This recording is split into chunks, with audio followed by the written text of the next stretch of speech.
Welcome back to the 12th Man podcast, and what a weekend it was in the Premier League. So much to discuss. Resident Owen Kelly's on, they sacked it with me. He's in very good form, I would imagine, as Liverpool find their way Uh, to the top of the Premier League after their their one against Palace, and obviously it's Arsenal losing away at Villa. We'll be looking at both of them games. We'll be looking also at United and Chelsea's struggles, as well as the Sky Sports pundits' verdict of Spurs being the best team to watch in the Premier League. We're going to be asking Owen, does he believe that? oh, And we'll also be looking ahead to them big European games involving Man United and Newcastle. Will they be able to make it out of their Champions League groups as the final group games take place in the next 48 hours now? I think it's Man United tomorrow and and yep. Newcastle on Wednesday, and we'll also finish off by looking ahead the Premier League games at the weekend, with obviously Liverpool, Man United being the headline fixture. So before we get started, Owen, how are you? I mean, nothing really I can complain about really when it comes to football. We're sitting top of the tree at the minute, but whether we're there in May is another question. But I'll be hoping for it.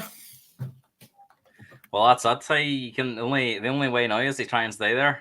Be very difficult because there's a lot of teams up there fighting for it. But I mean, probably an unlikely hero on Saturday. But Elliot, Yeah, who has been doing quite well this year off the bench, scores a massive goal. They send Liverpool top of the league. Now, at the time, we didn't know Arsenal were going to lose, but this did temporarily at least was going to take them top. So, I mean, did you feel this was a big moment for Elliot and Liverpool?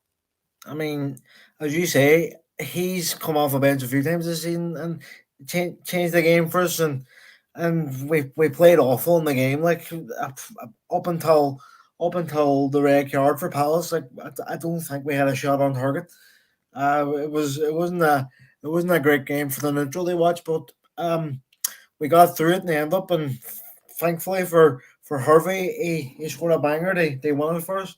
They sent us top, but it wasn't a great game. But as I say, sometimes you have to play bad and win games, and that's what we've been doing the last couple of games. It seems like.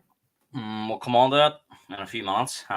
They discuss that, but as you say, it wasn't a great game, but I didn't think it was awful. I mean, I thought the fact that Liverpool maybe weren't at their best made it a better game for the neutral, because I think if Mm, Liverpool were at their best, they probably would have won it easy.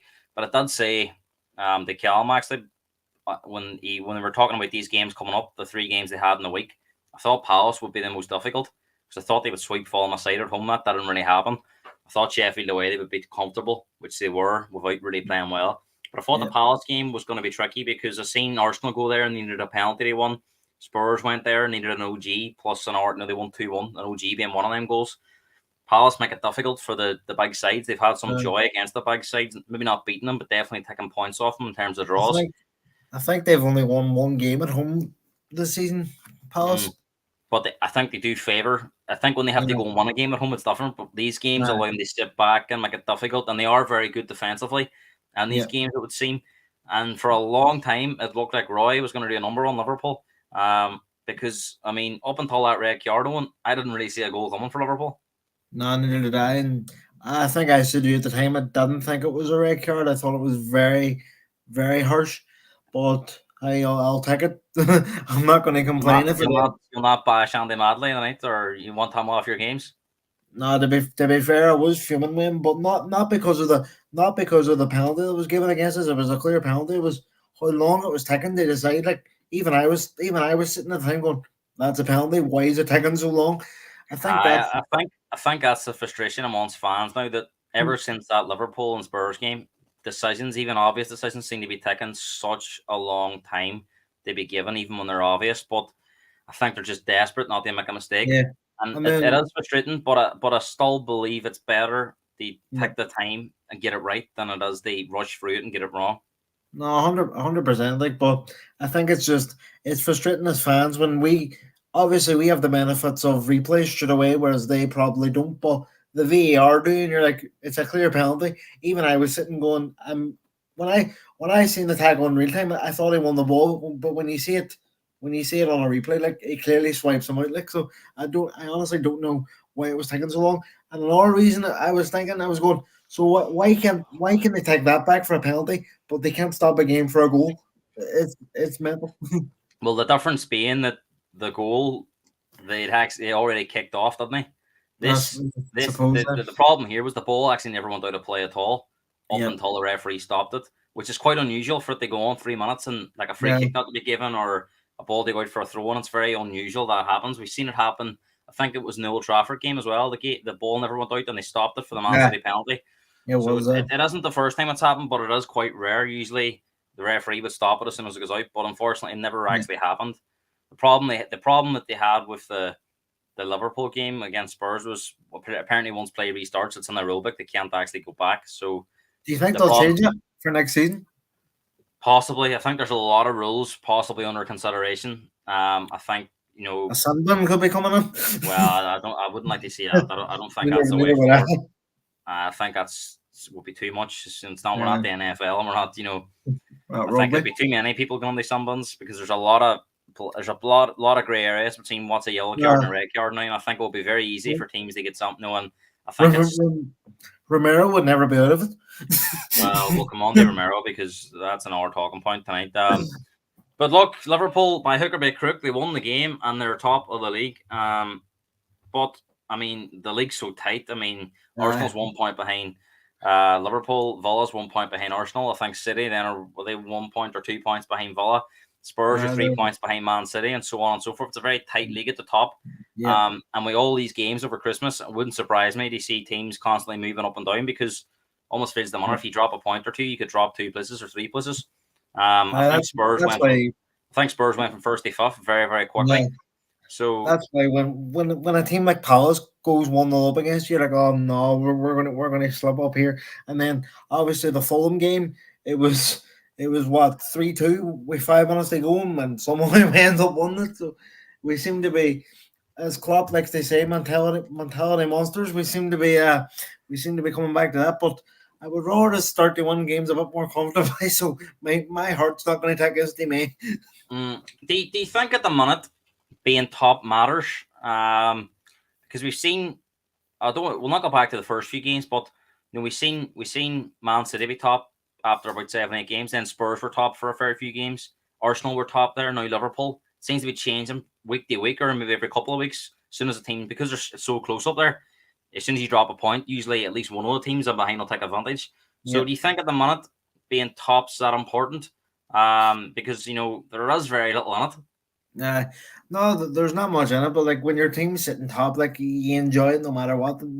For me, I've been spouting all weekend. All the tables looking great at the moment. Like, but as being top in December doesn't guarantee you're going to win the league. Like, so Yeah, no, it's all hundred about where percent. you it's all about where you are come the middle of May or whenever the season ends this year. So if and I was actually looking at our fixtures just out of curiosity. I know we have United and Arsenal coming up, but second last game of the season we have Aston Villa away from home, so that could be depending on where we are at that point. That could be a very tasty game. Yeah, Spurs actually play Man City, Liverpool, and Arsenal all back to back in May. In May, I think it's end of April, May. So uh, Spurs could have a big say in who wins it because I think they play them all back. I think they play I Newcastle, and then it's think Man City at home, Arsenal home, Liverpool away, back to back, which could all be the three teams the up there. the Liverpool Spurs game at Anfield is going to be very very interesting, but just because of what went on earlier in the season. And I was reading United's Arsenal's last two away games is actually Spurs and Arsenal too. So seems to be a lot of the big games seem to be scheduled towards the very end of the season. So it Yeah. may provide teams with an opportunity between sort Uh, of January and March to build up points, and I then think it could completely unravel towards the end. I think, correct me if I'm wrong, I think we have Wolves in the last day of the season. Now, we always seem to have Wolves coming up when we're fighting for a title. So I'm hoping it's a dead rubber. Hopefully we have it sewn up by then, but we'll see. I mean, I've alluded to it already on how tight it is at the top. I mean, so many teams up there and very few points separate them. I mean, do you believe at the moment, and it will continue, that this may be the closest run league in years? Because, Man City ran away with it in 2017-18. Then Liverpool ran away with it 2 years later. I know there was that tight race they had between them two, and that was kind of the same. Same with Arsenal last year; it was tight enough up until the end. But we could see maybe 3 or even 4 teams involved this year, because usually at this stage of a season, even last season, we had 2 teams that were pulling away, and that hasn't quite happened yet. I was looking at it today. Liverpool, we've got 16 games on. Liverpool are the team at the top. If they already won their last 3 games, their next 3 games, they take them up to 19 games. They would be on 46 points, which is actually 4 points less than what Arsenal would have had last year after 19 games. So, and again, no guarantee they won them games, because United, you'd expect them to win, but it's still a tricky one, you'd imagine. United have a point to prove. Arsenal on there as well. So we could see a situation where it could be 5 or 6 points shy on last season's total. And I think because there is a bit of a drop-off in terms of points, it's made this league even tighter. And I think that's why we're seeing the likes of Villa. Obviously, Spurs were involved for quite a while there before that bad run. You know, teams that maybe aren't used to being up there are there because we haven't got that runaway leader yet.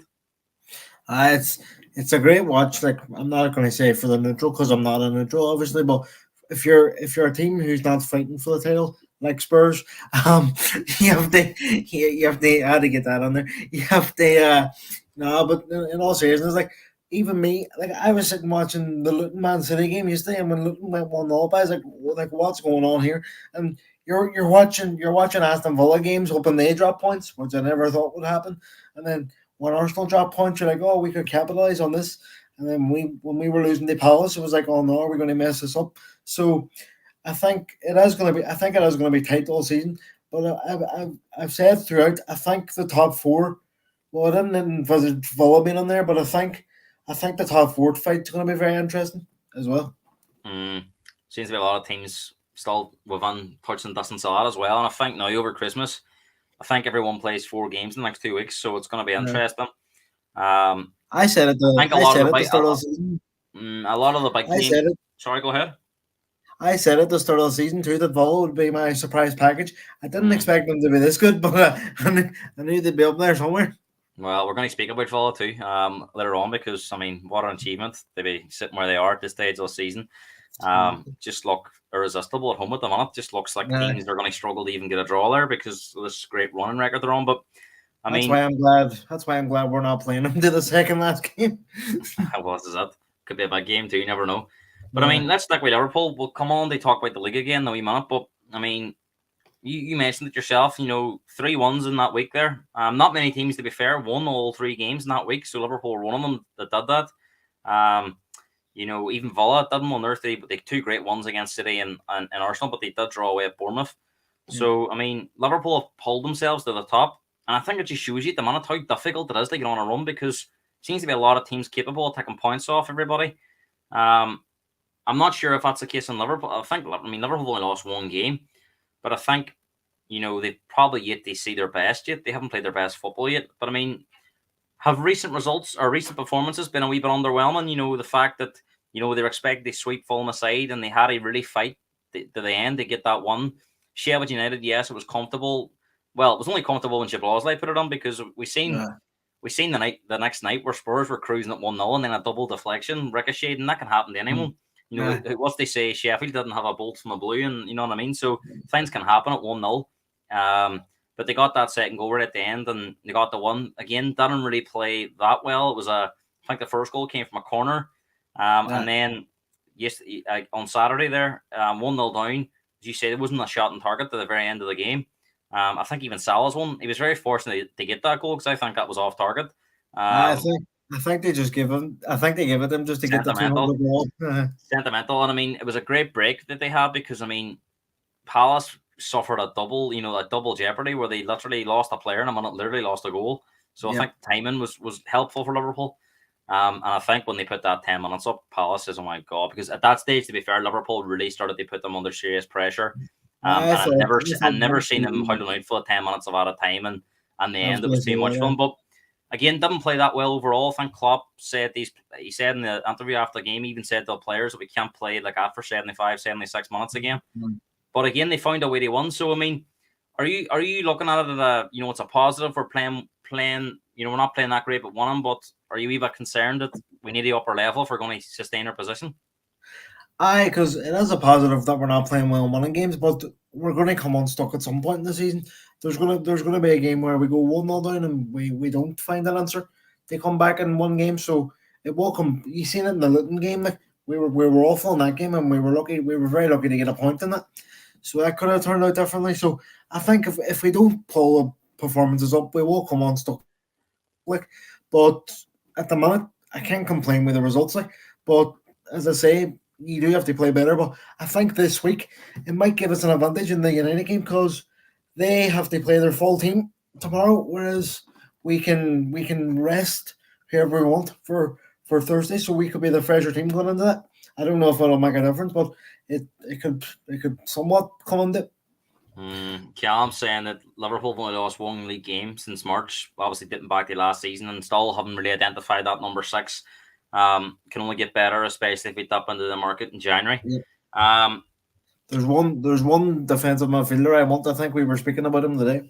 and we'll come on to that because I'm going to speak about the January window as well.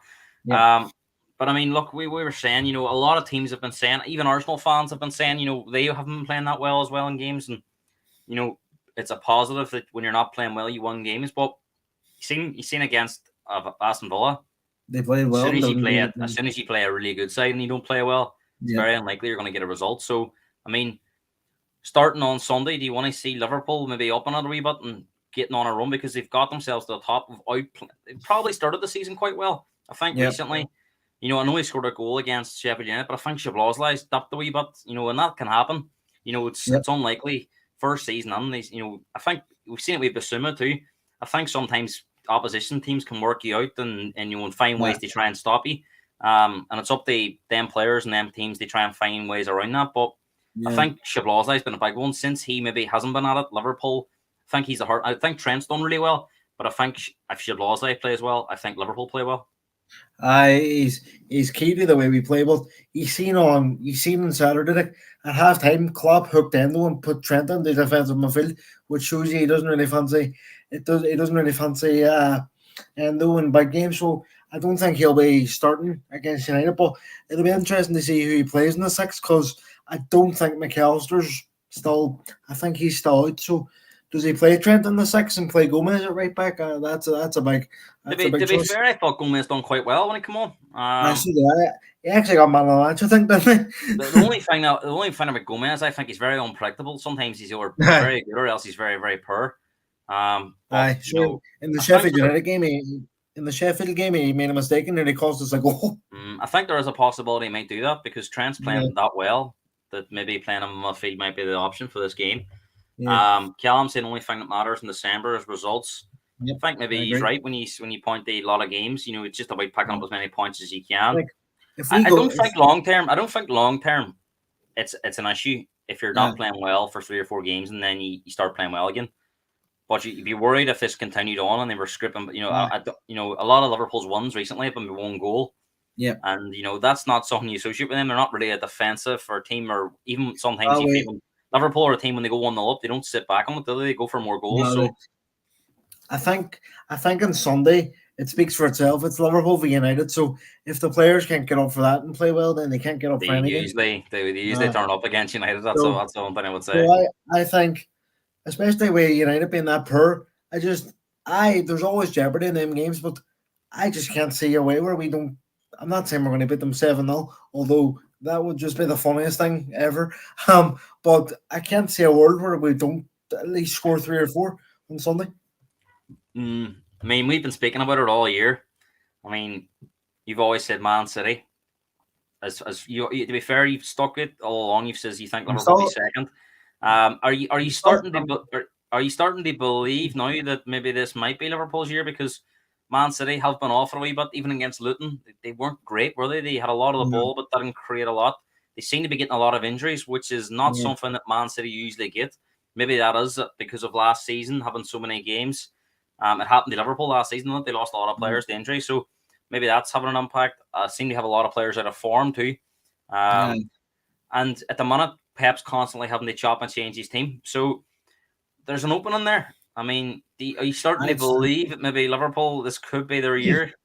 I'll, it all depends on the next two results for me. If we go, Well, if we go and beat United and Arsenal, then I'm saying we're winning it. I'm sorry, like, but up until then, I'm still going to say Man City. But if we go and beat United and Arsenal back to back, I'm confident we'll go on and win it. I mean, if Liverpool were to win it, where would it rank in Klopp's achievements at the club? Because they weren't necessarily top this season; they won the league. I think maximum everyone was putting them third. Really, Yeah. everyone says steady Arsenal again, so they weren't really considered as going to be title contenders. Everyone says probably take another year, probably have a transition year, and then go again next year. So, and as everyone's pointed out, everyone's been pointing out that they're missing players in certain areas, like a number 6. I think with Matip's injury as well, they're very short at the back now. So I mean, if they were to Thiago as win well has been out all season. if they were to win it with this squad, do you think it would be his greatest achievement? I don't know, but like it is hard. We've basically changed our whole midfield this season, so I don't think it's ever happened before where you've changed the whole midfield and went on to win the league. So, see, if we go on to win the league this season, I don't know if it'll be his biggest achievement, but when you're up against a team like Man City who can spend what they want, like it's always difficult. So, I'll definitely be shouting from the rooftops if we do win it, but I don't know if it'll rank as his biggest achievement. It's a very strange season, but it is like Aye. everyone. I know sometimes it's very easy to say that, but just seems at the minute in this league, every game is a tough game. Even like Luton, who haven't been winning a lot of games, pushed Arsenal and Man City to the brink. Took And a there's a point off us. complete mismatch there in terms of quality in the squads, quality on the sidelines in terms of the managers, And and financial financials. and financially. So, I mean, it just seems at the minute that you can't take any game for granted. No. I would be shocked if United done anything on Sunday, but we did see them turn up against Chelsea, and I know Liverpool are a better side than Chelsea, but it just seems at the minute. I mean, for as bad as United have been all season, I didn't expect Bournemouth to go there and won 3-0. So No. you really can't take any result for granted in this league at the minute, can you? No, but I think that makes the league better as well. I generally do. Like when you're going into every game thinking that you're gonna don't get me wrong, I go into every game thinking Liverpool's gonna win, but that's just the fan in you, isn't it? But when you go in the game, but I'm not gonna lie, I am thinking on Sunday we're going to go on and win the game against United. Like nothing's gonna change my mind on that unless we have about 17 injuries between now and then. But no, it's great this season. They see a team like Luton. Obviously, I was fuming when they took points off us, but they see a team like Luton go to City and people were probably thinking it's going to be 6 or 7. Only lose by a goal. They were unlucky to lose the Arsenal. They were probably unlucky to lose the Spurs too. I know Spurs sort of blitzed them in the first 20 odd minutes, but after that, then they sort of settled. So I wouldn't be too surprised if Luton stayed up this season. Callum reckons that getting top 4 with Phillips and Williams is probably his best achievement. Uh, uh, we were But actually speaking with Phillips today. He's back in January, so maybe he's back for. I don't think he would be answering the centre back No, issue. But no, neither do I I. think it leads us on nicely, Owen, that you mentioned that because January is coming up. Once we get through these next few games, because it's a quiet month in terms of Premier League. I know there's FA Cup on there. Liverpool may well have League Cup semi-finals as well, so it mightn't be as quiet for you football wise. But in terms of the Premier League, you only have 2 games in January, because of the winter break as well. So, I mean, it's an opportunity for clubs to strengthen. Notoriously, this window is more designed for teams at the bottom. They try and get Yeah. out of trouble. I think you see a lot of loan deals for till the end of the season. Players that maybe aren't in favour. I think the fact it's a European year in terms of the Euros in the summer. I think that makes it very difficult for the top clubs to get business done because I think anyone that's playing at their current club Yeah. regularly will not want to risk a move in case they fall out of Unless favour when we they uh, go. unless we're going for Calvin Phillips, but don't get me started on Well, that one. again, I think that's what this window will be more designed at. Players like Phillips who aren't playing, if he wants to play for Southgate in the Euros, he'll probably have to try and find a move, even if it is just a loan for 6 months, to try and get Yeah. some football under his belt. I don't foresee too many of the top clubs going big. Now we've heard, and we'll come on them. Chelsea could be looking at players, but that doesn't surprise me because it's very erratic with them. I don't think the likes of Pep and Klopp, who are forward thinkers, will panic in this January market unless a player becomes available for the right You price sort and of- somebody they feel that would improve the squad. So, I mean, where do you stand on it? Do you see Liverpool being active in this window, or do you feel to be very much try and get through the summer? It's I, if it was up to me, I would go and sign a centre back, but I don't think we will. I think we'll. I think, as Klopp always says, if the right player is available, we'll go for it. As you seen last January, like United wanted to go on for Gakpo, we wanted him in the summer past. We went on from in January just so they couldn't get him. So you never know. Like, but if I was to put my money on it now, I would say that we're going to stick with the squad until the summer. But you never know. There could be a surprise deal, like, but I can't say it's doing much in January now. I mean, I'll talk about Paulinho. I mean, Arsenal as well, rumored to be interested. Do you think? Do you think? There's an argument that when Jorginho comes in, there's a bit of a drop off. So Paulinho coming in, I think ultimately they did sign Rice as a six, but I think we're seeing Rice being more advanced, and he gives them a lot more when he drives forward because he's been scoring goals too and setting up goals. So I think they're possibly looking at that because Partey's been injured a lot. They may well look at him.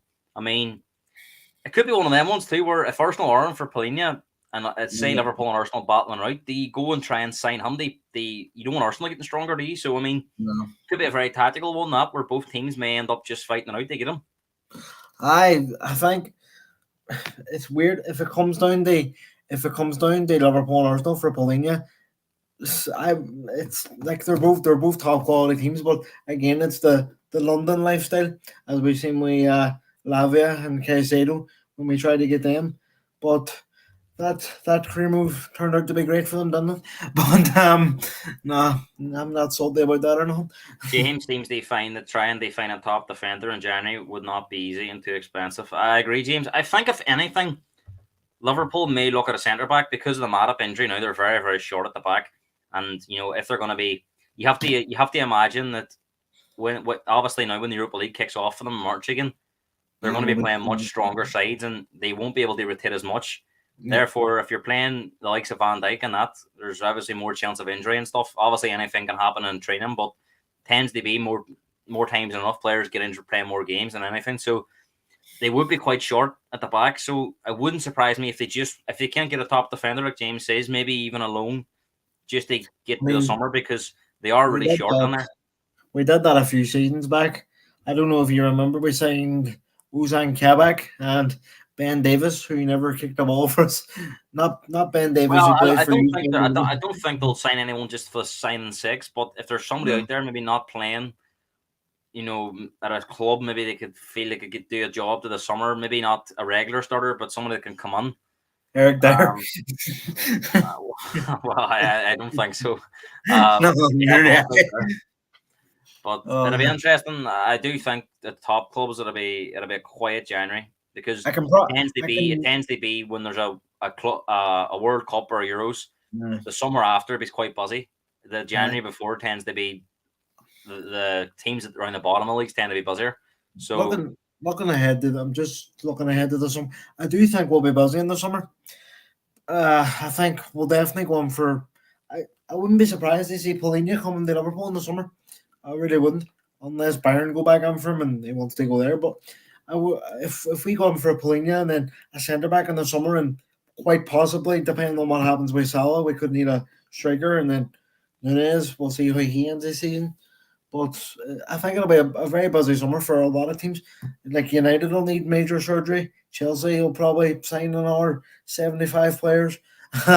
Spurs will sign a good few, so it'll be an interesting summer.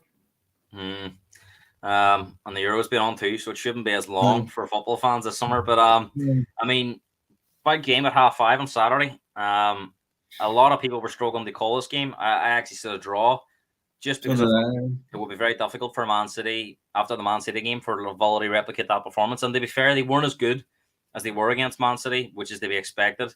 Yeah. There was only 4 days between the two, the turnaround, 3 or 4 days even. So, I mean, but in the end, Villa done enough. They won the game. Arsenal created a few chances. They were a wee bit unhappy with some of the decisions, but I don't think any of the decisions were obvious or anything like that. So I don't think it was. For me, the tackle on Jesus was a clear. Could have been a penalty. It was the same as the one in the Liverpool game. Like it was the same sort of challenge. Kwanzaa got penalised for it. So Arsenal were hard done by there. To me, I think that was a penalty.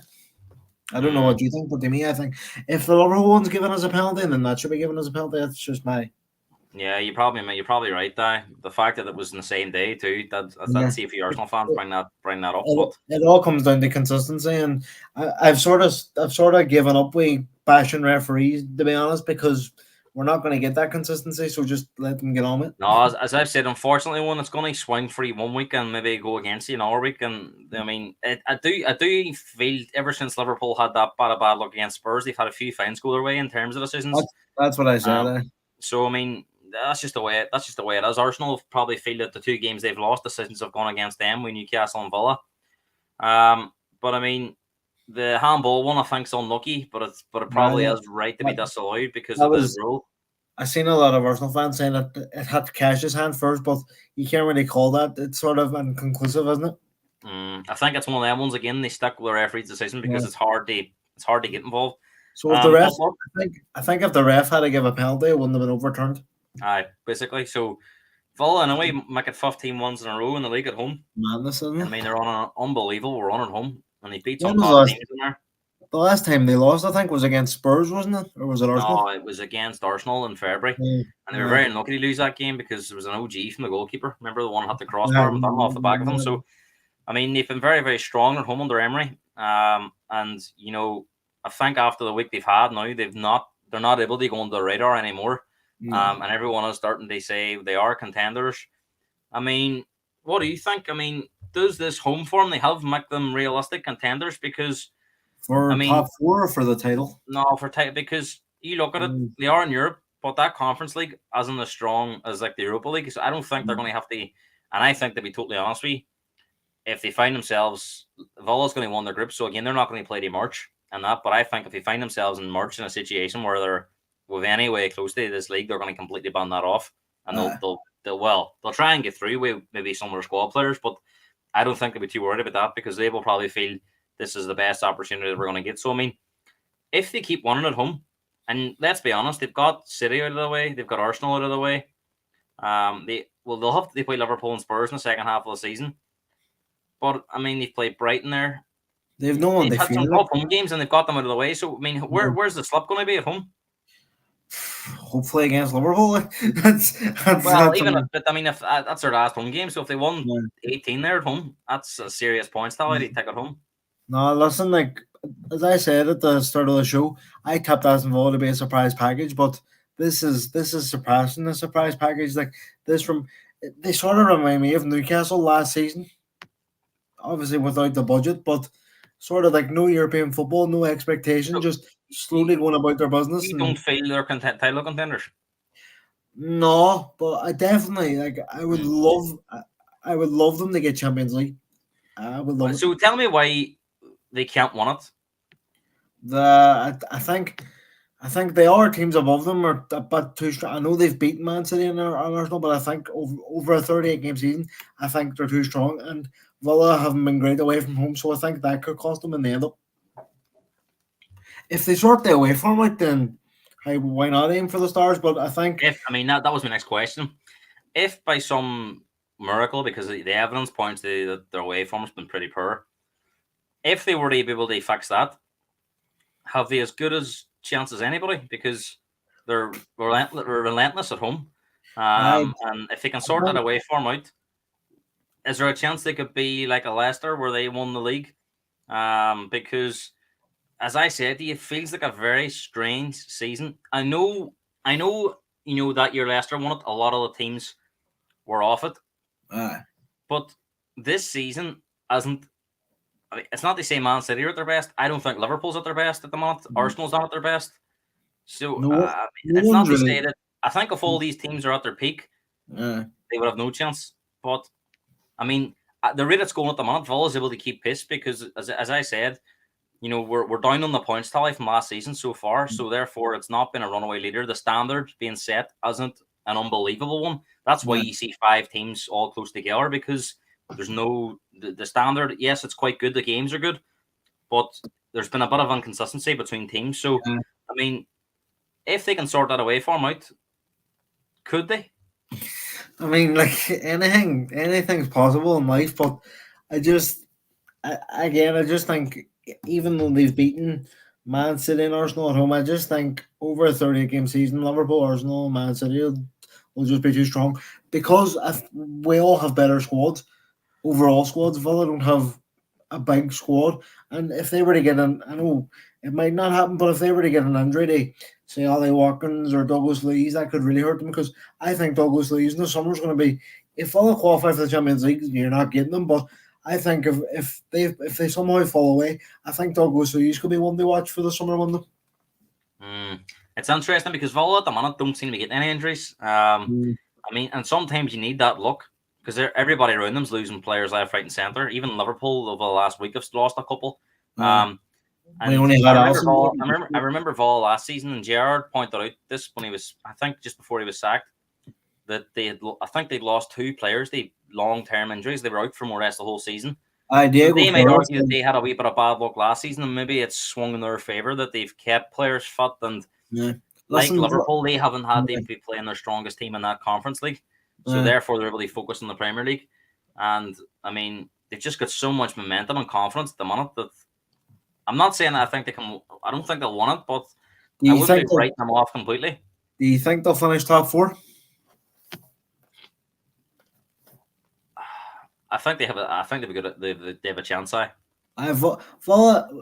don't think the 3 teams that everyone thinks are I don't think it's a guarantee. All 3 of them make a top 4 either. Just because I think that it's so tight, and if they're not setting an unbelievable standard, it leaves themselves like Spurs. Like well, come on, now. But Spurs have picked 4 points from their last 18, and they only sit 7 off the top. So the standard being set's not an unbelievable standard. You can almost have it up. Like Liverpool could say Liverpool really lose, say 2 of their next 5 games and won the R3. I don't think they would find themselves miles off because I don't see teams above them all winning 5 games in a row at the minute. Man City are the ones that tend to do it come the second half of the season. But on the evidence we're seeing at the moment, that doesn't look anywhere near that's going to come. So we'll get on. I just think it's a strange season. For me, there's something not right at Man City. I don't know what it is, but I just can't put my finger on it. But for me, it doesn't look like everything's rosy there, which is mental after the season they had last year. But it doesn't look like they're all singing from the same sheet at the minute. I mean, that even the second goal they got against Luton was a mistake from the defender, wasn't it? I mean, they were struggling in that game. Again, they were having a lot of the ball, but not creating a lot of chances. And they seem to be, well, come on, they Spurs in a wee minute, but, the way Spurs is moving the ball is so much different to the way Man City's moving at the minute. They don't seem to be playing with that pace and intensity. But again, maybe Pep's just tailored it back, and then once the second half of the season comes, I think De Bruyne is the game changer if De Bruyne comes back. And I mean, at the minute, it looks like Man City may find themselves no more than 5 or 6 points behind come the second half of the season, unless they really have a really poor Christmas. But I think they've got very favourable fixtures. I know they're away to the Club World Cup now after this next game. But I mean, who are they playing at the weekend? Well, I think their game's over Christmas. They've got Palace at home, which at the minute I think's a banker. They don't play their game against Brentford, which would have been at home as well. That's been postponed to possibly January, February. Not sure when they'll play that game. And then I think the R game, Everton away could be tricky. And I think the R game then is Sheffield United at home. So again, I fancy they won that. It's going to be a tight season all year, as I've said, but. Hey, fair play to all. Like nobody expected this, but after Emery's time at Arsenal, like people were writing him off. But he's a top quality coach. Like we'll get on there when we speak about them. But Chelsea and United could be doing worse with him in charge. Like, I mean, if finish up in Villa here, if they already won it, would it be a bigger achievement than Leicester's one in 2015-16? No, because from Villa. They have they're not billionaires, but they have a bigger budget, and Leicester were just coming off a season where they just about survived. Like. So now I think no matter who wins the league in the next 10, 20, 30 years, nothing will surpass Leicester unless by some miracle Luton somehow win the league. Like, but no, I think Leicester's is the biggest in my lifetime anyway. So Arsenal fall to their second defeat of the season. Didn't score in the game. Didn't score against Newcastle. I mean, they were 2-0 down to Chelsea, and Chelsea really imploded in that game for them to get back. I mean, away from home in these big games, it's been a struggle for them. Even when they played Spurs, even when which they is played good for Spurs me. at home, it was an own goal and a Yeah, penalty against Spurs. United, it was a lit finish to get them over the line.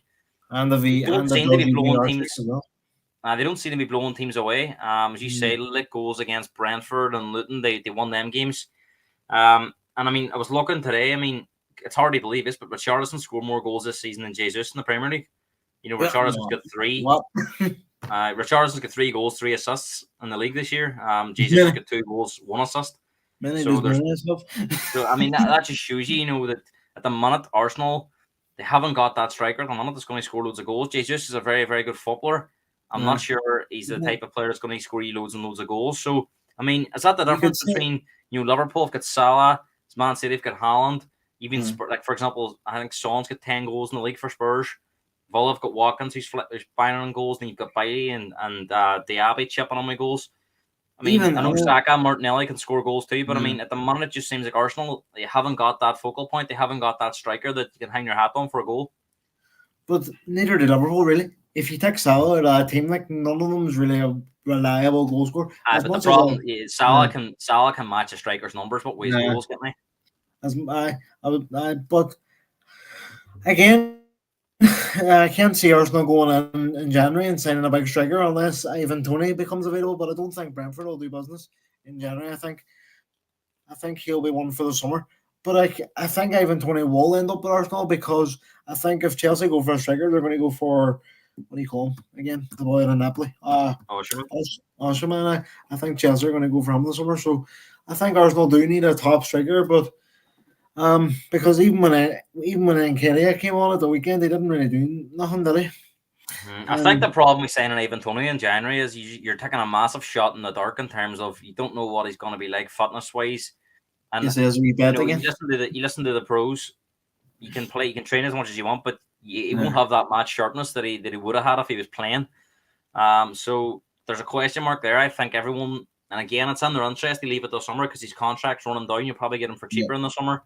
Have a look at him and ease him back in Would the you take games, him and in then Spurs? I do like him, but I'm not sure he would suit the style of play. Yeah. We definitely need a striker because I don't think Yeah. Richardson's the answer long term. But I mean, Oh, you were telling me he was back and all last night that he was the best thing since sliced bread. it doesn't happen. Don't be listening to this man. It's telling porkies. But I Do mean, you want to see the message? I didn't say he was back. I says hopefully it gives him a lot of confidence. He can maybe get on a few goals, but I think in the summer we need to replace him. But between now and the summer, we need to try and find a way to get him goals because Yeah. we can't just rely on Son every week to score. So I mean, is that the difference? I mean, if Arsenal don't win the league, will it be down to the fact they haven't got a striker? Because I mean, they're strong at the back, they're strong in the midfield. It's just that number 9 area I think they're lacking. It could be because you look at as you mentioned there, you look at Man City. They have Haaland. He's just, I mean, there's nothing you can say about him. He's a walking goal machine, and Salah's the same. And even though even though Nunez isn't a reliable goal scorer, he will chip in with 5, 6, 7, 10 goals. And then you have for That's the most damning thing. You'll probably score more goals than Jesus will.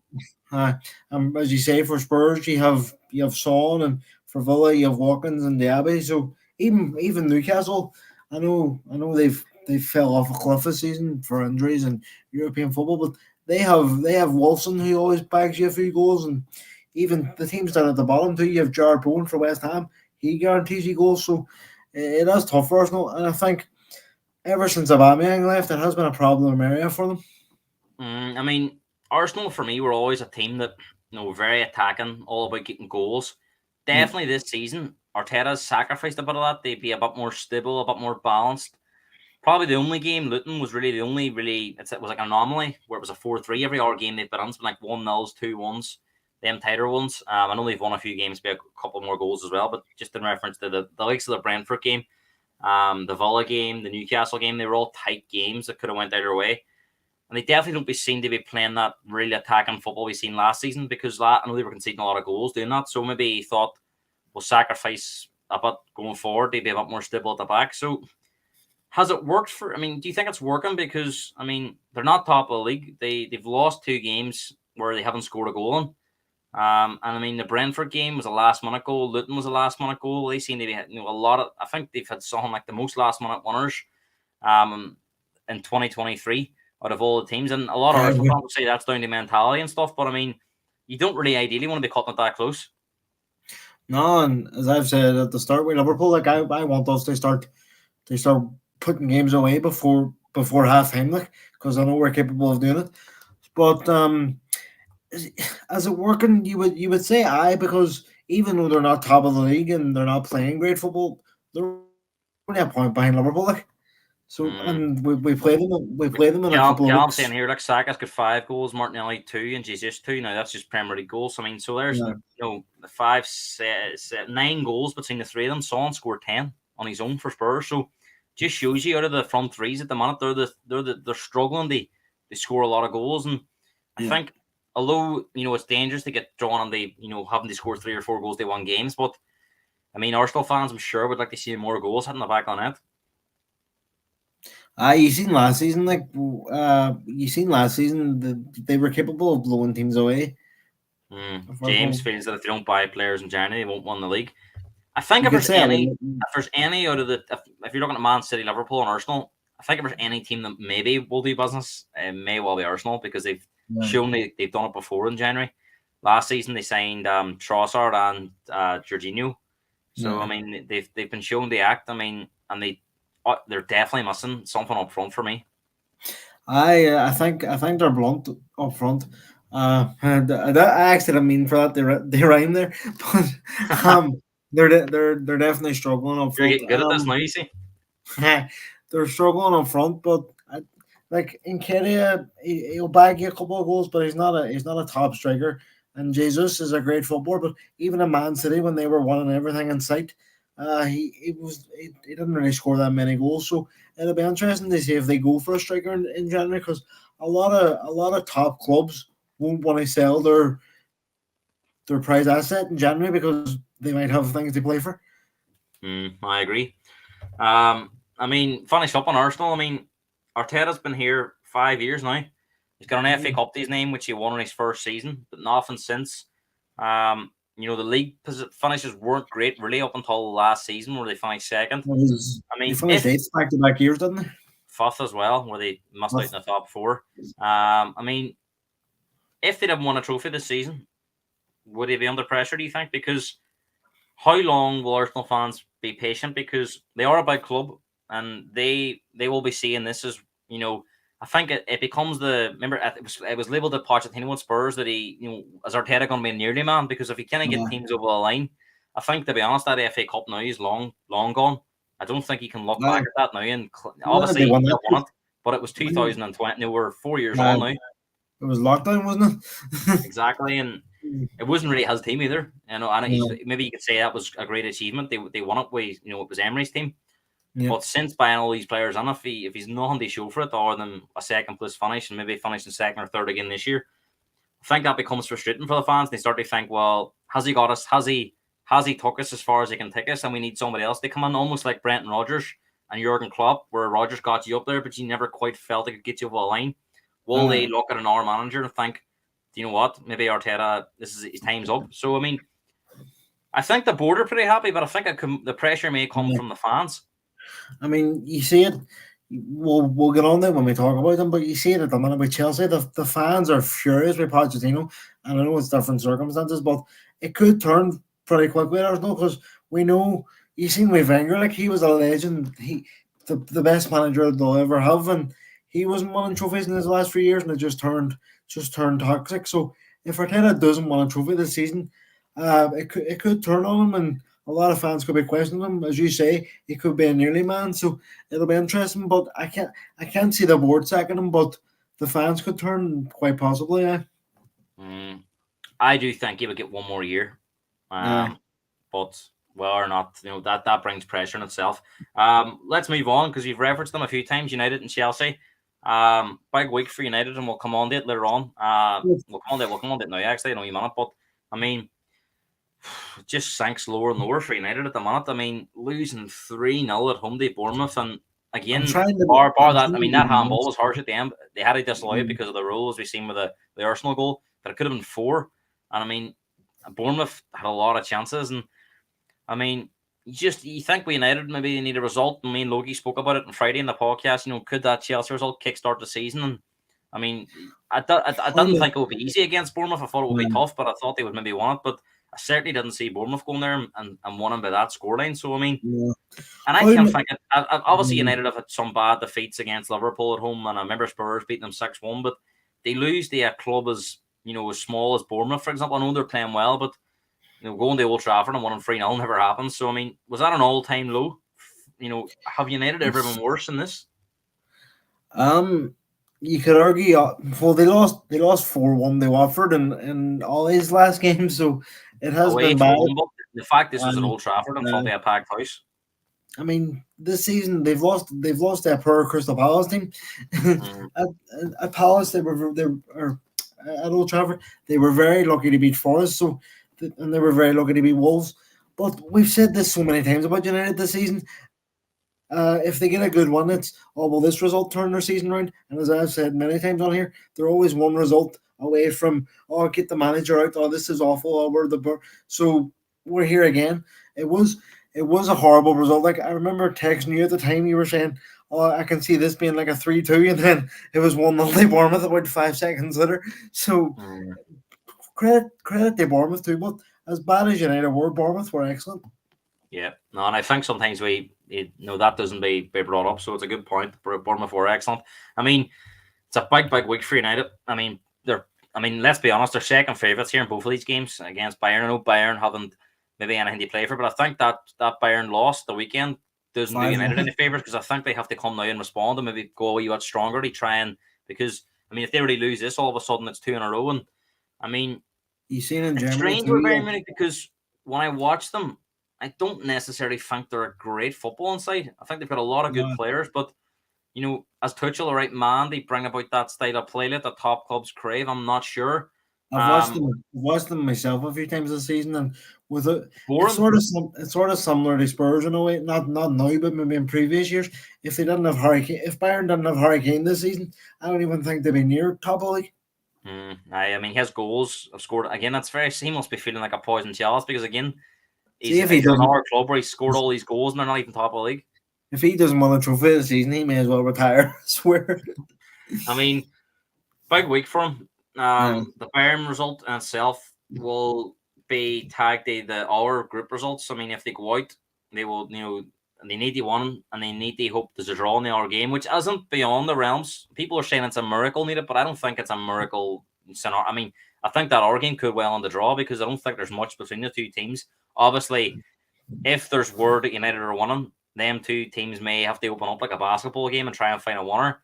But seen some crazy outcomes in the Champions League. I don't think this is beyond the realms of happening. But I mean, United have to take care of business and beat Bayern Munich first.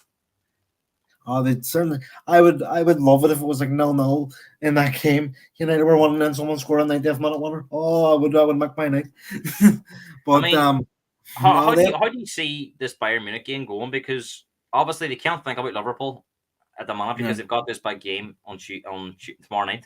I mean, what do you expect? Do you expect Bayern Munich to go there and put a performance on, or do you think it could be favourable to United that the Bayern really haven't only really got pride to play for, because they've got no, if they lose, it means nothing really in the long term. Short term, it'll be criticised, but long term, really, Bayern Munich have done the job. They're top of the group. So, what do you expect this game to be? It will be. I think United will come out of the traps quickly. I do think they will, because they need the result more than Bayern. But as you said there, Bayern lost 5-1 at the weekend. So I think even if they have nothing to play for, as you said, they only have pride to play for, but their pride would have been hurt at the weekend there. So I think Bayern will come out too and have a right go at it. I don't think they'll be playing their weekend team in a way. I think it'll be a full strength team from Bayern. But it wouldn't surprise me if United get a result here. Actually, if they do get a result, hopefully that then they come to Anfield and we got a result, we're great again, so we can hammer them. But it'll be an interesting watch now. But I still fancy Bayern they won. I still fancy Bayern they won. I mean, it's an interesting one, because I think Kane will definitely be up for it, because he's his first time back in England in terms of with Bayern Munich. I know he's played some games at Wembley with the English national team, but it's his first.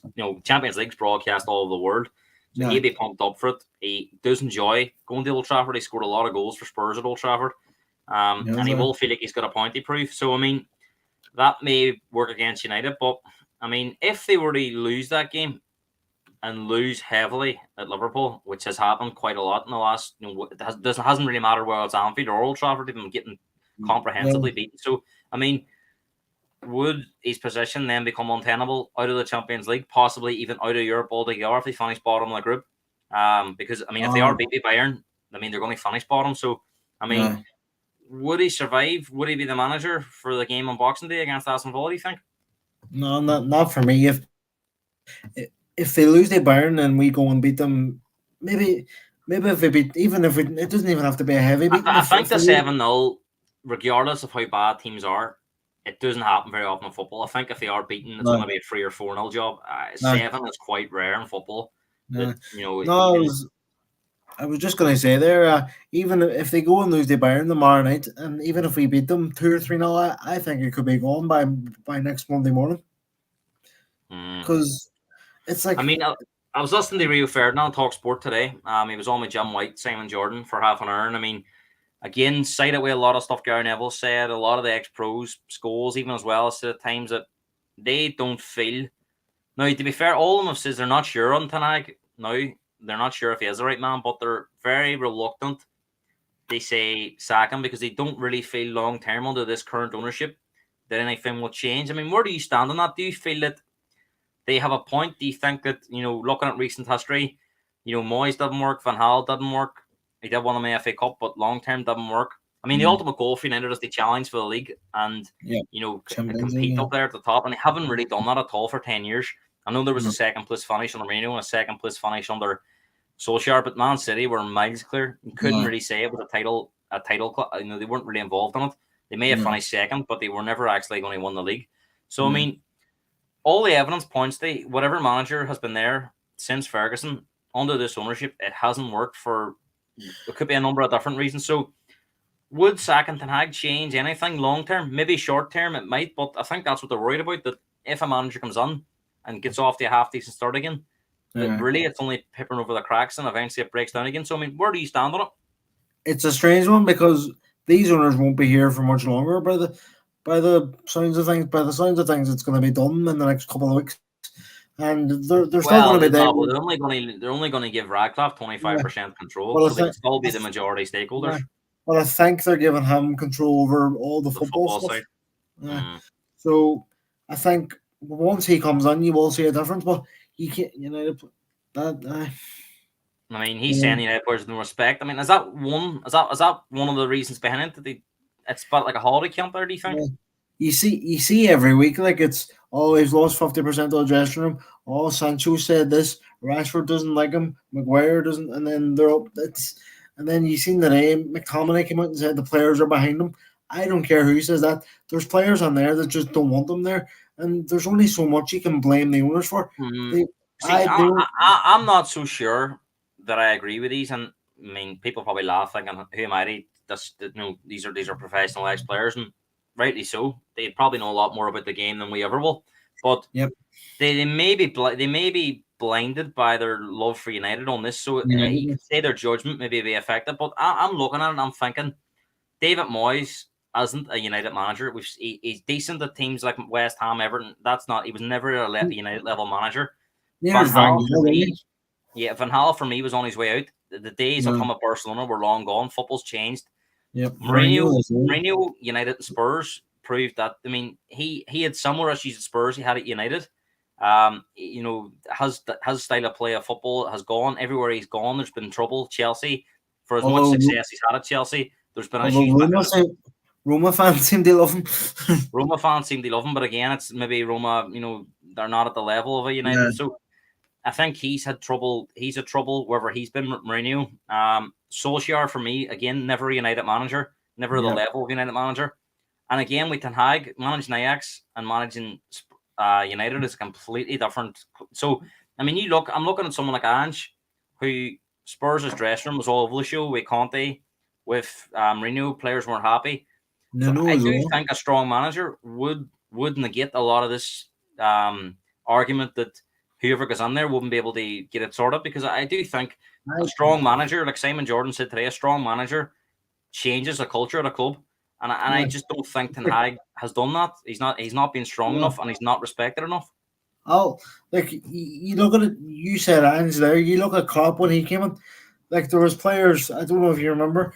What do you call him? Sacco was lit for a preseason tour. Right, you're out the door.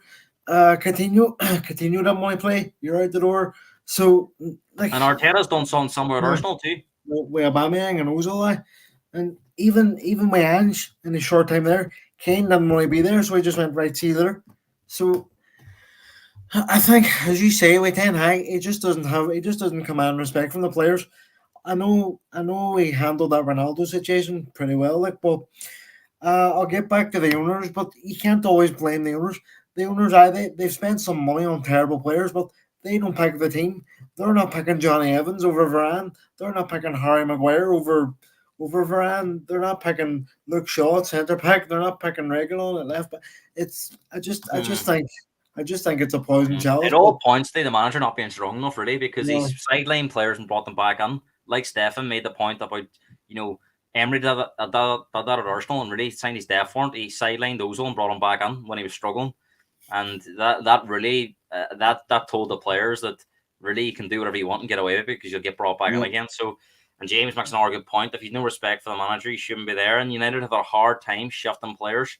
So, I mean, the problems for me, yes, the players haven't been professional enough, but I do think the right manager with the right attitude sets a culture and fixes a lot of these problems that United fans are claiming is on the owners.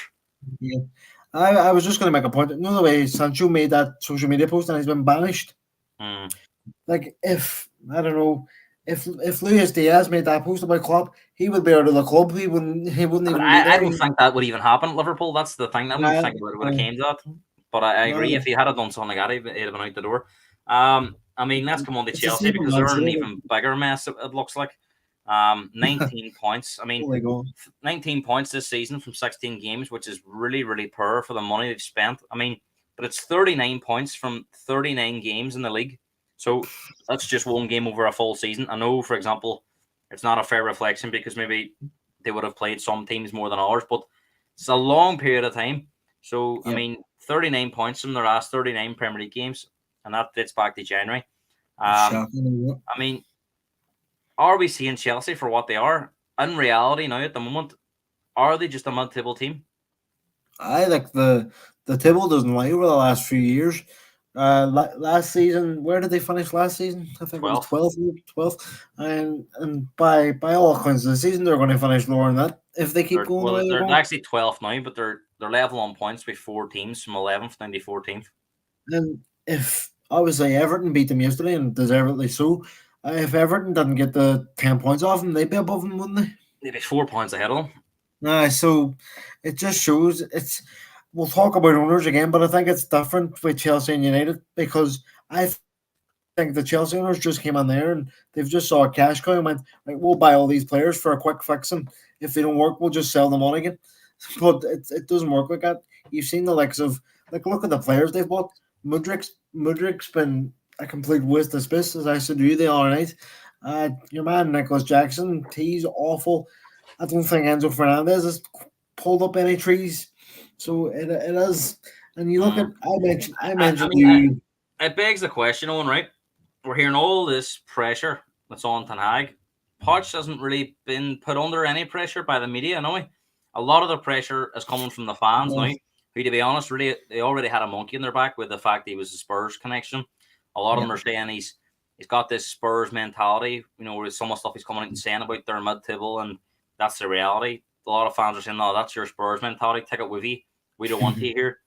So he was always up against it for me from minute one because of that Spurs connection. Very similar to Mourinho when he was here. Fans couldn't wait for him to make a mistake so they could hammer him with his Chelsea connection.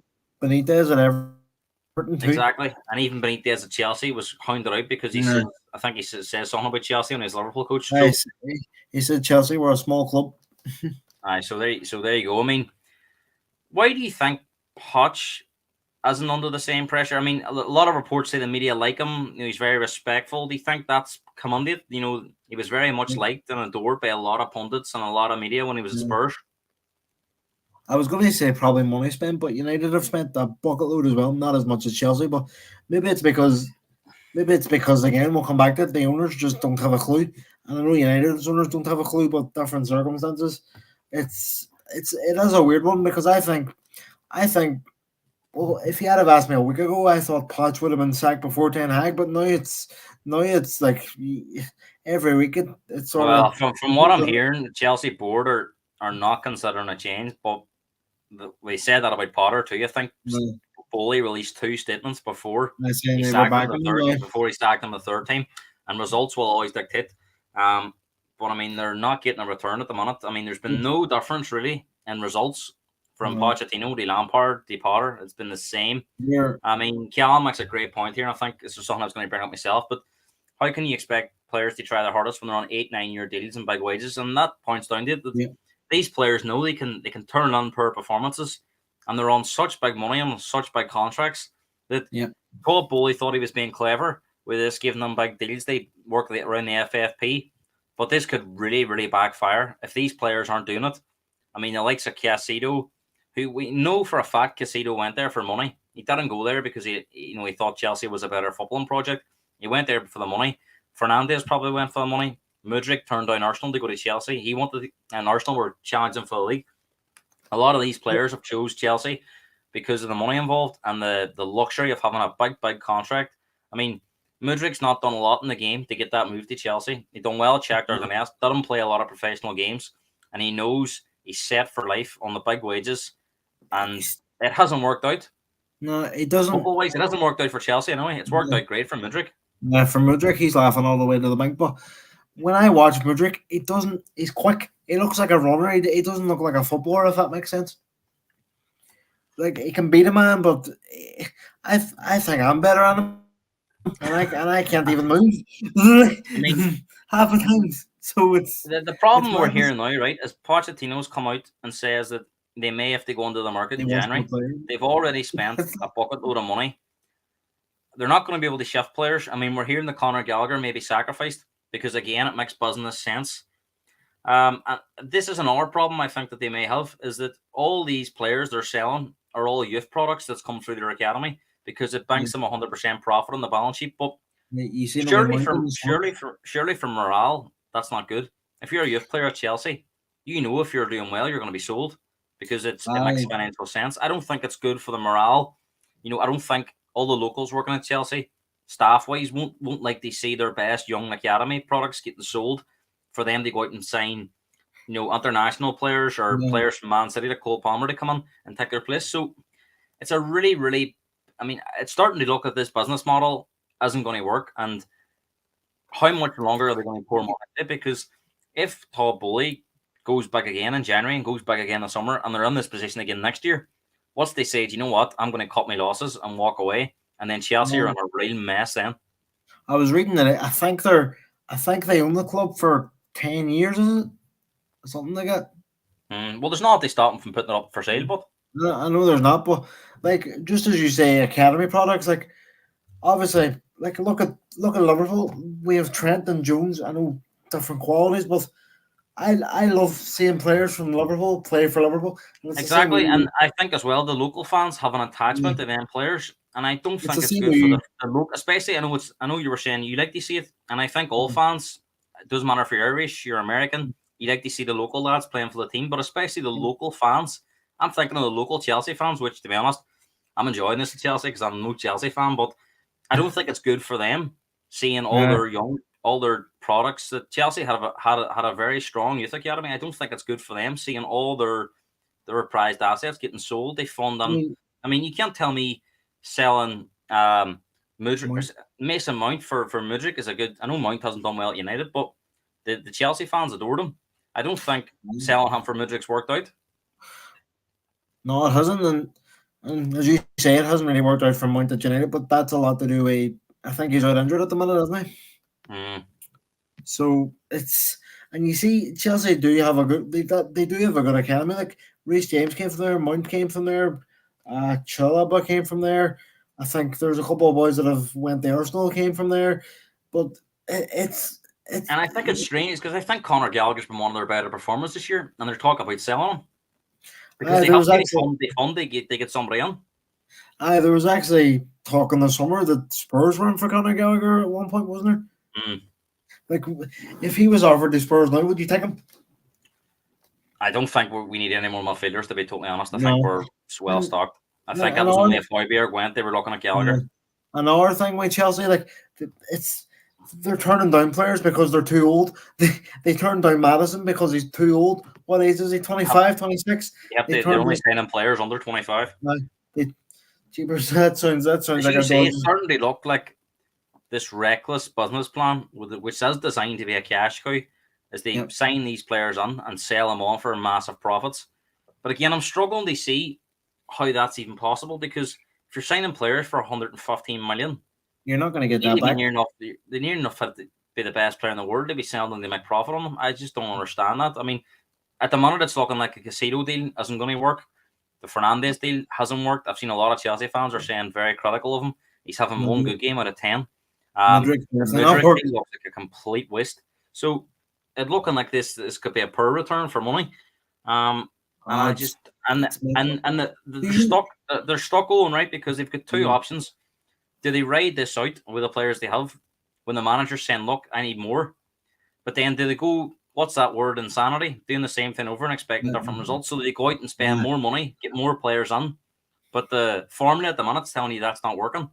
So I mean, they're going to have. I just don't know where they go. Like, and at the minute, it's looking like they're going to be out of Europe again next season, which is 2 years out of Europe. Which for a club, unless they won the Carabao Cup, or the FA Cup, which I can't see them doing. But for a club like Chelsea to be out of Europe for 2 years in a row is disastrous, especially with the amount of money they've spent.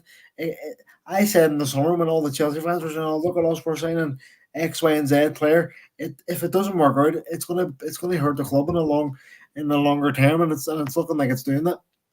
Like I think if Caicedo had a brain and went to Liverpool, like I think he would be a brilliant player for us. Yeah, I mean, last final on Chelsea. I mean, Sheffield United at the weekend at home. Chelsea have only won 2 games at home this season. If they don't beat Sheffield United, if they were to do the unthinkable and lose this game, which you have to, it would be a shock, yes, but I don't think it would be an unbelievable shock because Chelsea do struggle to break down low blocks. Sheffield United just had a 1 after while they're back in, so I think that the confidence they may have some confidence in that, and they may see this as an opportunity. If we keep it tight at the back, you always feel that Chelsea can throw one in for you. So if they were to do the unthinkable and lose this game, I think what kind of pressure does it be under them? Because they're at home this weekend as well, and we've seen a lot of on social media. I think Rory Jennings, one of the biggest Chelsea podcasters out there, has been calling for his head. If they go down, if they're booed off with an hour defeat, how would it be? I mean, I was on a podcast before I come on here. That's why we were slightly late coming on, and we were saying about how when Spurs lost them games, the fans were still behind Ange. The fans ultimately get you the sack and keep you in a job. We're seeing that West Ham fans, they aren't happy with the football at West Ham, and that was before the Fulham game. They were saying they wanted the Moyes out, and they were unbeaten for 6 games in the league. So that was their first loss in 6. So a lot of the time, to be fair to West Ham, they get their wish. To be fair to West Ham fans, they asked for Moyes out about 5 times a season. So, but I think if they lose to Sheffield United, I don't think he survives. He can't. I think we could have Ten Hag and Pochettino sacked in the same weekend if things go the way I'm expecting them. But you see, where would that leave Poch? Because it would never coach in the Prem again. I don't think not by a big club anyway. Do you think United would look at him? No, they were looking at him before they went to Ten Hag. I think, weren't they? Be interesting. I just don't think Pochettino is happy there either. I just don't sense that he's happy at all. I think if Spurs had offered Pochettino the job in the summer, he would have jumped at it. We're going to come on to talk about one of Pochettino's ex-teams now. And electric and breathtaking football was just some of the words that Gary Neville used yesterday to describe the football he's seeing at the Spurs stadium. Yeah. And I mean, what did you make of that game yesterday? I think Spurs again played quite well. But this time they got the result, they got the goals. And again, it was another game where they created bags. They scored 4 goals, but they could have scored 10. They missed a lot of chances, had the post twice. And at times you're wondering there, going, how have they not scored more goals in games? But Yeah. I mean, again, the way they moved the ball, the chances, the link up play, it was fascinating to watch. No, obviously, over the weeks, like me and you be bantering back and forth about Spurs and Liverpool, but see, Spurs do play great football. Like, I can't deny that, and I think if he's do get like a proper goal score, I know Richarlison scored 2 yesterday, and Son's scored 10 goals this season. But I think if he's get that proper number 9, like who's going to like a hurricane who's going to get you 20, 25 goals, you will be a serious threat because you do play great football. Like. I heard somebody say, imagine if Hurricane was on this team. If Hurricane was on this team, I think that was me. would Spurs be serious contenders? I think like you are missing a hurricane, like, and obviously we'll go back to it, the injuries haven't helped Spurs. Like you would imagine if Spurs didn't have the injuries that they have, they would still be up fighting at the top of the league. Like, because I mean, it no, looked go like ahead. no Sorry, one go ahead. was stopping. It looked like no one was stopping them at the time before the Mm, injuries. Jamie Redknapp actually said yesterday he thought that if they had their fully fit team, they'd still be top of the league. Now that's interesting, but I mean, But he's a Spurs all man, the isn't all the pundits were, and I mean, you have to maybe the fans, they all, even the neutrals are loving Ange as well. But I mean, the pundits seem to be loving him and they're giving him a lot of praise. And yes, they said that a couple of times it's been a bit naive and they've lost games they should have won maybe. But I mean, for you, taking maybe Liverpool hat off, do you look at Spurs now and think, geez, I just love watching Spurs games? Are they for you? Are they the most exciting watch in the league? I like when you're watching a Spurs game, you're going to be entertained. And to be fair, you still play brilliant. A lot of the spin in your fist. You Well, still I'll tell play you what, brilliant. it's been a tough few years watching Spurs. I'll Nah, tell you that. no, I can. No, I've been before Klopp came on to Liverpool. I've been through it myself. I know what it's like. I had to suffer a few Roy Hodgson ball and who else? Brendan Rodgers wasn't great at Mm. times, but no, you are playing great football. Like, and as I said, when you watch Spurs, you're guaranteed goals, like, and you're guaranteed missed chances. But I do think yesterday too, just to bring a bit of balance in there. I think Newcastle were out on their feet. Like, I I, think it I was a think great game for Spurs to get that one, wasn't uh, it? I think I think if Newcastle had played anyone yesterday, they would have got battered. No, I honestly. mean, there's been a lot of people get involved in this Ange style of play. Different people have different opinions. I mean, do you think Ange has done a really good job of, getting the media on side, all the pundits on side, even the Spurs fans? I mean, it's very rare you can, at a top club, you can go 1 point from 5 games, Mm. and it was still being backed. There was no talk from fans of, oh, this isn't working. All the fans were on his side. The players were being clapped off the pitch at home after defeats to Villa and Chelsea. Like, Um, if that had happened last season, he would have been booed off the pitch like a. but has that worked in his favour that he's got everyone on side? So when there is a bit of a dip or there is, people are going to stick with him. It's looking like it at the minute, and obviously there's that meme when Spurs lose. It's all right, mate, because that's all he says. The old Australian one, but as a rival fan, like, I do like him. Like, he does seem like a good chap from what I've listened to him, and James is saying they were fantastic yesterday. it sort of helps. It sort of helps with me, Irish too, because he grew up as a Liverpool fan, so he has a wee bit of Liverpool in him. So that always helps. But no, he's been a breath of fresh air to the league, like, I have to say. Jamie Redknapp says they went from being unwatchable to the most watchable team in the league. I mean, is it hard to dislike Spurs style of play? There has been a few critics of it, saying it's very wide open and it's very, sometimes they've been running the steam in the second half, and there is a lot of risks attached. I mean, we've seen in the first half, Gordon, that chance that if he puts it across, Isaac could have scored 1-0 down despite Yeah. playing all that good football. I mean, is it, is it one of them ones where Spurs have to be very careful that they don't get caught out, because teams are going to catch on to them. If you can keep it tight against them in first Yeah. halves, they put a lot into the game, because there's definitely been a drop off in some games the second half, where that's down to lack of squad depth. Yeah. Because in the first 10 games they were able to bring players off the bench. They haven't really had that opportunity, but they've started to get their No, players back. I thought Sarr back yesterday was a big advantage. He's very athletic, very strong, and he's at a good times player. yesterday some of the football was fantastic. Like it's you're talking about Spurs being open there. Like a doggy was playing centre forward for the first 20 minutes. See, from a fan's point of view, Spurs is playing with a front six. It's just all out attack, and I mean, it is really refreshing to see. But he still has to find a way to get results long term. I do think in some games, like games like yesterday when Newcastle were dead on their feet, like it was always going to work. I said going in there, I actually fancied Spurs. So, but I think in some games, like if you do that week on week out against say Liverpool, like we would score a couple of goals. Like it's where Spurs could outscore us. They sort of remind me in a way of the mine when we did have Rodgers. We just had they score 5 every game. They won a game. That's how I feel. That's how I feel like with Spurs because they don't look to me as like a team who's going to keep many clean sheets with the way they play. Not even yesterday. Like I mean, they 3-1 and give away a goal to them trying to play out of the back. I didn't even see that goal. I turned it off at that point. I mean, they should have scored 7 or 8. I mean, at least missed some great chances.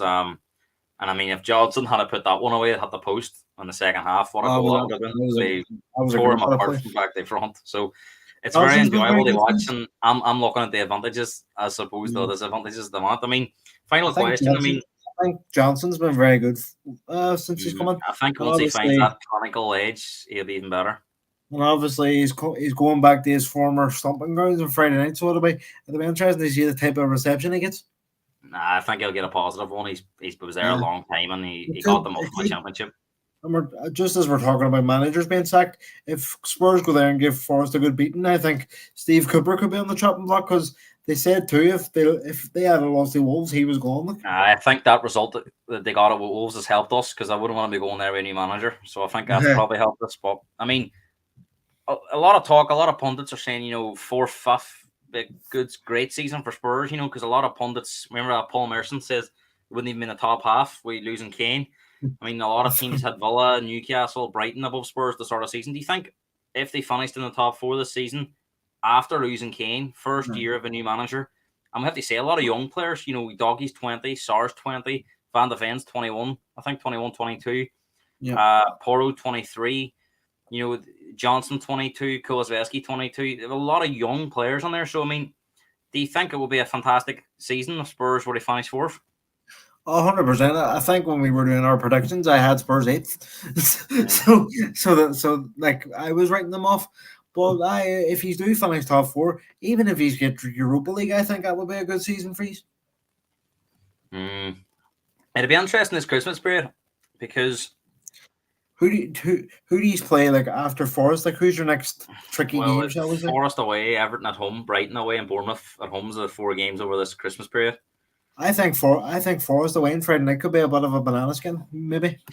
It could be tricky, but I think we're that one might give us a bit of a boost now. So I think the Everton game will be tough. I think Everton at home will be tough. I think Brighton away will be a boxing match because I think Brighton will come at us too. No. And Bournemouth at the minute are playing well, so you can't take that for granted. You can't take any result for granted at the minute, but you'd look at them and say they're 4 favourable games. Depending on Liverpool and Arsenal play out a draw.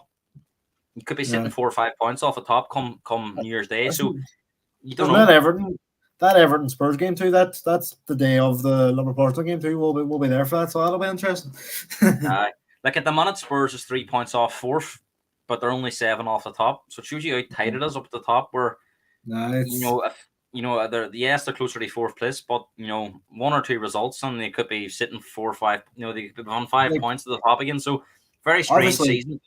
Obviously, I hope this doesn't happen. But if Liverpool go and lose to United and Arsenal, it opens it up again, like doesn't it? Yeah, you just can't take any for granted. Look, some of the other results at the weekend we've seen. Sheffield United get a big one against Brentford. I mean, Fulham scored 5 again. Fulham had 5 again. They've turned a corner. I think they've scored 16 goals in the last 4 games, which is really surprising because they played against us. They don't cliff us. They scored 3 against us and 5 against Forest and 5 against West Ham. So it's goals, teams getting on left, right, and centre. Burnley drew away at Brighton 1-1. I mean, so Luton have been unlucky as well. So I mean, I definitely think these teams at the bottom are looking a wee bit better now than they were. Maybe they've got used to the league. They're still struggling to get Uh, wins. But I mean, do you think I there's a possibility maybe one of them teams could drag a Crystal Palace or a Forest into that relegation battle? 100%. Like I think jeepers, I can't get my words out. Even with Chris Wilder at Sheffield United, I still think they're gone. I still think they have too much to do to get out of it. But I think Luton and who Burnley's the other team. I think between Sheffield and Burnley and Luton, I would be more confident of Luton getting out of it than I would the other two. I mean, Just on recent performances, and I think Everton will be fine now. Like even I think there's a lot of managers under pressure now at the moment. We're moving on that time of the season. I think these games over Christmas, once they're out of the way, teams will take stock because it's going to be very difficult now to make a change because you're not going to have much time to get a new manager in uh, between the next game. So I think who would come, your who would your bottom three be then if you were to say it now? I still think the three that are there Yeah. will go in, but hard. You never know in this league. Do you? I At the mean, I start of think the season, I thought Bournemouth would struggle, but they've proved everyone wrong, they've haven't been they? brilliant. They've been brilliant. But I mean, Sheffield United have changed manager. Burnley and Luton, I think they're happy enough with their managers at the minute. They're looking at a long term, even if they go down. But we're hearing like David Moyes under pressure, Steve Cooper's under pressure, Roy Hodgson under pressure. So we may see a lot of movement managers in the Aye, next 2-3 weeks. Roy Hodgson should be in a retirement home with his feet up. And we're also hearing Poch, Ten Hag. So there could be a lot of changes in the next few weeks. I mean, who do you think out of the managers that we're talking about? Who do you think will be here come the sort of second week of January? Out of them ones, do you see Ten Hag being here? It all goes by the next two results, isn't it? If he loses them next two games, I Well, I think want he's you to going. try and think ahead. Are they going to get results in them games? All right, so I'm saying they won't. So I don't think I don't think Ten Hag will be here this time next week. What about? Well, no, I'm being fair enough. I'm going to give you the sort of after the New Year's Day. So, do you No. think Pochettino will be here? I do think they'll get a result against Sheffield. So I think it'll buy him a bit more time. I What think about Steve. what about Moyes, Cooper, all Hodgson? I think Cooper could be gone. I do. I think Cooper could be gone. Moyes, I think he'll ride it out at the end of the season because he's out of contract anyway. So he's going at the end of the season anyway. What the West Ham have to aim for, or than Europa League anyway. So um, who was the other one? Roy Hodgson. Roy Hodgson. That boy could. As I said, that boy should be in a retirement home. So you don't know where I'm like. I could actually see if Forrest sacked Cooper, I could actually see Cooper going into Palace. Yeah. I've seen that as a possibility. Let's move on and talk about the Champions League. Big games for United and Newcastle. Touched on United, but just go through it again. Do you see United making it through? No. No chance. And what about Newcastle? Big game at home to Milan. I think with Newcastle being so tired yesterday, I think being at home and the crowd behind them, I think they might just get a result. Do you think they'll get a result in the R game? Dortmund PSG. What do they need? Do they need Dortmund? They won. They need PSG to not win. Who's at home? Dortmund, but they're already qualified. So I think PSG will beat Dortmund then. So I can see Newcastle. I can see Newcastle beating Milan, but I don't know if they'll get through. I wouldn't be surprised if both of them are out by the end of the night, out of Europe entirely. Well, Newcastle. I think if Newcastle avoid defeat, they're guaranteed third place. So you're hoping they get beat because you don't want them on that Europa League. I know you're thinking. I don't mind if they go down. I think we beat them. Tell you what, though, it'll be one of them games. If you had if you play them over 2 legs and they beat you at home, you'd be under pressure. Then they turn it around at Anfield, for example. Yeah. Your dog's doing this there in the background. He's been jumping up on top of me here. He's been messing me because I've done that podcast before. I done a Spurs podcast earlier, as you know. So I was on that front hour, and then I'm on here now an hour and a half. So 2.5 hours he's been down the stairs. He must have snuck up there. He's getting anxious, but no, we're nearly finished anyway. So look, only thing they left to do is look ahead to the weekend. And I usually just put on weekend preview, but I've literally just banged on this week Liverpool Man United beside it because that is the game everyone's going to be looking forward to. Unless Maybe you're United the fan, only people not looking forward to probably United fans. I think I was going to neutral say, Liverpool fans are. I mean, they've been looking at this game for weeks. I think that's the most damning aspect of it for United, that Liverpool would always look at United and says this is going to be a tough game, but over the last few years that's changed. Like it's always going to be a tough game against United, no matter what circumstances. Like you don't like I didn't go in there last season expecting to beat them 7-0. Like I'm not expecting that on Sunday, but I am expecting us to win. But it will be a tough one, but I can't say anything but a Liverpool one. I don't know about you, but I definitely can. So you think Liverpool won that game? I'm going to go 3-0. I'll be humble. I'll say 3-0. Right, run through these games for me quickly before I go off. Just tell me who wins, or if you fancy a draw. Don't want to be a scoreline prediction because we'll do that. I'll do that on. I think Meets is on Friday night and possibly one more for the Liverpool United podcast. So that'll be quite interesting. But for Spurs Friday night football, how do you see that going? Spurs. Saturday. No 12:30 game on Saturday. I'm not sure why that is. There's no 8 o'clock game. Because Liverpool's not playing, that's why. Bournemouth play Luton. How do you see that going? Bournemouth. I can't see Newcastle making it. They're very tired against Spurs. I estimate with injuries, to be fair. Chelsea, Sheffield, a huge game for Chelsea. Chelsea. I think it'll be Chelsea just. Man City, Crystal Palace. City. Newcastle, Fulham. Draw. Burnley, Everton, 5:30 game. Everton. Interesting dice going back to Burnley. 2 o'clock. It's against one of them Sundays. There's a whole pile of games at 2 o'clock because of the European game. So there's 3 games at 2 o'clock before the Liverpool United game. So Arsenal, Brighton. That's going to be an interesting game because Brighton won their 3-0 last year. But I don't think it's the same Brighton team this year. They've struggled with European football. I think Arsenal will win. I'm going to go Arsenal. Brentford, Villa. Draw. West Ham, Wolves. That's the live game on Sky. Like, why not put Arsenal and Brighton on TV? West Ham seem to have a lot of games at 2 o'clock on Sky. I don't know why they seem to get picked every week for that 2 o'clock slot. Like, why not put Arsenal Brighton on? I'm gonna go Wolves. There's also a bit of thinking behind that they picked that game because they don't want to defer attention away from the big game, Liverpool United. Maybe that's the only thing I can think of. Yeah. Who'd you say for that game? Sorry. Wolves. And Liverpool United. You says Liverpool. Some big games there this weekend, and I think there's a League Cup and the midweek, and then there's the games on the 23rd, and then Christmas Eve.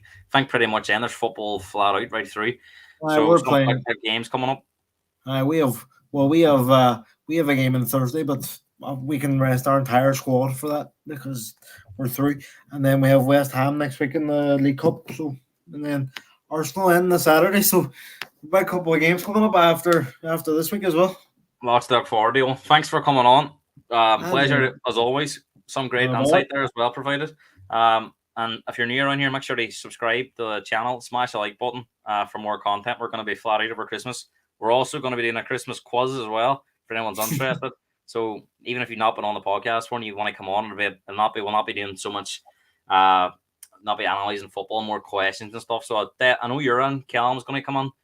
And I might even open it up to maybe one more. I think 4 probably enough. I'll have to get my encyclopedia books out now. So it's going to be based on Premier League football. So definitely, if you're coming on, make sure to study a wee bit. 30 questions. We'll do it maybe on the week, Christmas week, leading up to it. So maybe I thought as well it'd be nice in case people were bored on Christmas Day or something and wanted to play a quiz or something. You'd be able to just flick us on. So yeah. I know in our house we always do a quiz now. It's not football related, it's usually like general knowledge, but sometimes it can be good crack. So we're gonna do that on the week up to Christmas. So stay posted for that there. Owen, thanks very much for coming on, and I'll see you soon. Good luck.